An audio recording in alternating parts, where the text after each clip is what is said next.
Today, I want to talk a little bit more about one of my favorite publishers, Kobold Press. Now, I cover a lot of their books on here because they put out a lot of content and a lot of high quality content.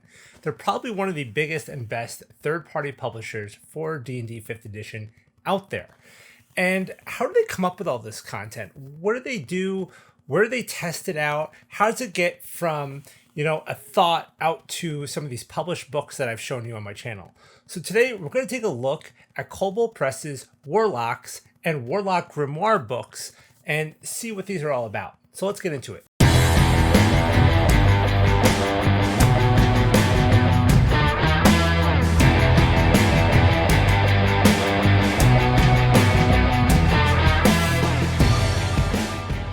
Hello everybody, I'm Joe and this is the DM Toolbox, your go-to place to get all the tools you need to enhance your D&D games. Okay, so I want to talk to you guys today about Kobold Press's Warlock series. Now, for those of you who don't know, Kobold Press has a patron page that you can go on, sign up at different tiers, and you can get these little pamphlets either in a physical form like this one here, or in a PDF form. And they actually have two different things. They have the Warlocks, which you see here, and they also have the Warlock Layers, which are adventures. And I don't have a physical copy of one of those, but I am subscribed to their Patreon. I get these every month or so. I get, the Warlock or the Warlock Layers, and it's all this great material, very original material. And I wanted to say that in general, the Warlocks are kind of like a play test, almost like how Wizards of the Coast does their UAs. This is sort of like that for Kobold Press, but I would say much more refined. So a lot of times you'll see this material. For instance, this is the Southlands ones. I picked this up last year while I was at Gen Con. It's actually a slightly older issue than that. This is Warlock 27, but they had a physical copy of it while I was at Gen Con last year, and I got it for free with one of my purchases. So what's cool about this, though, is that a lot of the material you're going to see in here ended up in the Southlands books that I covered on a previous video a little while back. So this is where they kind of write and refine some of their work, and they put it out to us, and we get to play around with it, and then eventually, if it kind of just does well and gets some kind of, not that they do surveys on it or anything like that, but if the reception to it is good in general, a lot of this will make it into physical products at some point. But one thing that Kobold Press does is about once a year, they release these Warlock Grimoire books. And these are compilations of everything you get in these pamphlets. So there's now 3 volumes. The first volume covers about the first 10 Warlocks. This one covers, I think, probably about 11 through 20. And this one, about 20 through 28. So there is quite a bit of material. You can see these aren't full, length books, like full size, like some of the other ones. They're shorter books, but they're nice and thick. And there's a lot of content in these. And I kind of wanted to show these to you because if you haven't subscribed to the Patreon and you want to get some of those old Warlocks, you can buy these individually on Kobold Press's site. They're about $3 or $4 a piece. But these grimoires are really solid ways to kind of get caught up. Now, I definitely recommend going to the Patreon and picking up a subscription. I think mine is like a $6 level, so I get the PDFs every month. And then when they do release these compilations, I believe the PDFs of these compilations are included for me, but I buy the physical copies extra. There are levels, though, where you can get the physical copies.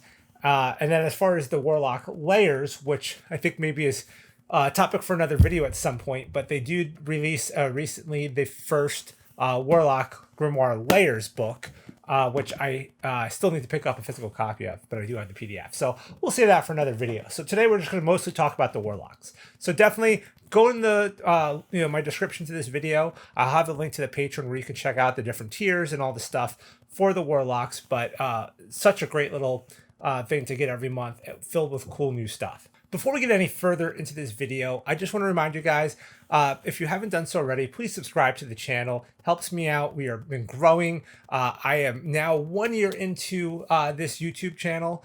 This is actually video 50 for me since I kind of first kicked it off with my initial video, and we're doing great, and I'm almost up to about 1,100 subs. So if you can help me build the channel up a little more, really appreciate it. Also, don't forget to like the video if you like the content I'm putting out, and I will keep on bringing you guys more good stuff.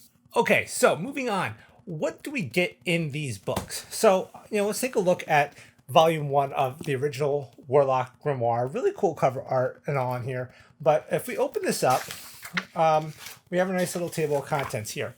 And what this has is it has a section on lore and storytelling, adventure and dungeoneering, monsters, NPCs, magic, and players. And there is an index in the back of the book as well, right here. The print on this index is a little small, but it is overall kind of a cool book. So when I get something like this pamphlet, which this is one's actually covered in in volume 3, but there's 3 sections in here. And what they'll do is those sections are broken up throughout this book. So this book is not going to just be Warlock 1, Warlock 2, Warlock 3, Warlock 4. They categorize it more and break up the article, the 3 articles within that pamphlet. It's a different sections of this book. But it is a compilation of the first 10 Warlocks. So I marked off one thing in this book I wanted to show you, but what you will find is, for instance, there's a monster in here called the Necrotic Tick. And I went and looked at this. This is on page 163 in here. And this monster now appears in Creature Codex. So they took a monster from here, from the Warlock that they did, and it made its way into Creature Codex. There are some minor differences in the Creature Codex. So that's what I mean about maybe sometimes being playtest. It gets refined a little before it goes out into a full published book. There is stuff in these books that hasn't made it into a book yet, or maybe just hasn't because there's no book that it really fits. It was just a cool little article and something you can grab for flavor in your games. Now, a lot of this stuff is kind of Midgard specific as far as lore and locations, but like any good D&D product, you can grab that and pull it out and put it into your own world or throw it into the Forgotten Realms. I mean, D&D is so versatile that way. So don't feel afraid to grab some of these articles, maybe change a name or of a location and use it in your own games. So one thing I marked in here that I really liked was a little lore section called Under the Gullet. So a couple weeks ago, I did a review on Zobek, a location that's a city within Midgard. Great little, almost self-contained city setting that you could pull out and use in your own campaigns as well. But there is a section called the Gullet, which is kind of like the docks district. This is about Under the Gullet. This is the sewers and under the docks and what's going on beneath the streets of the city.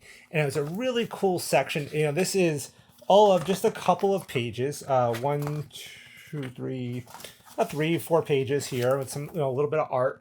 But it was a really neat lore section, and it's stuff like this I like. Like if you were just gonna say like, I'm gonna do, Dragonlance is coming out, and I want to set something in Palanthas, and I wonder what's going on under the streets of Palanthas.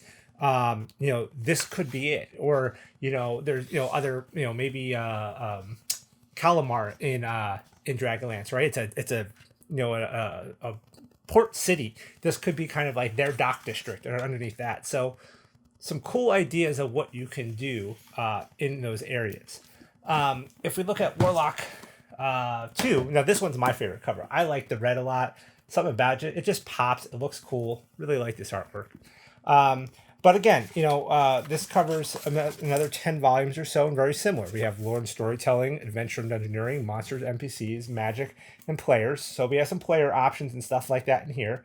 One thing I've noticed is that some of the player options that I see in these books has made it into the new Tome of Heroes, the book I covered last week. So you'll see some more refined versions of some of these in there. But there are things that are not in there that if you're looking for something new and unique, there's some good player options in here.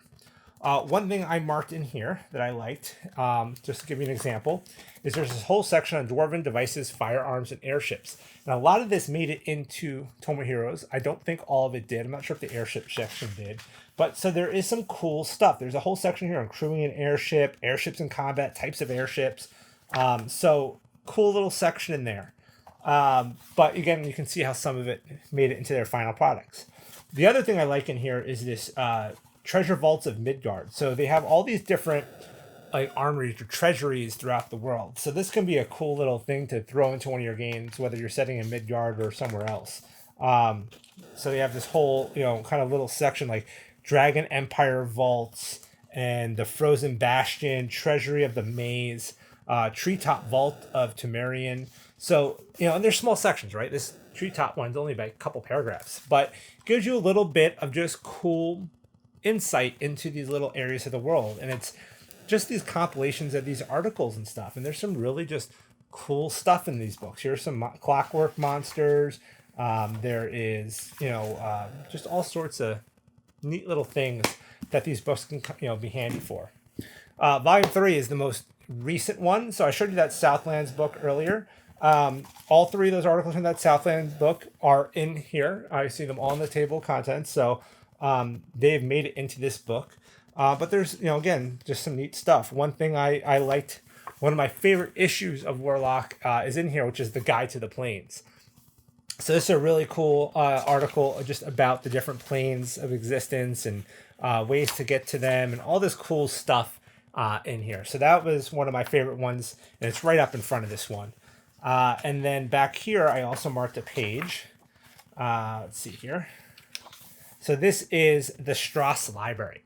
So if you go back and you watch the video I did on Zobek, I talked about how the city used to be under control of this evil family and there was a revolt. Well, the Strauss family is that family. And there's this castle called Castle Shadowcrag, and the Strauss Library is there. So they talk a bit about what is in the Strauss Library. And it could be a really cool quest for like your wizard or something like that to want to go there and check it out.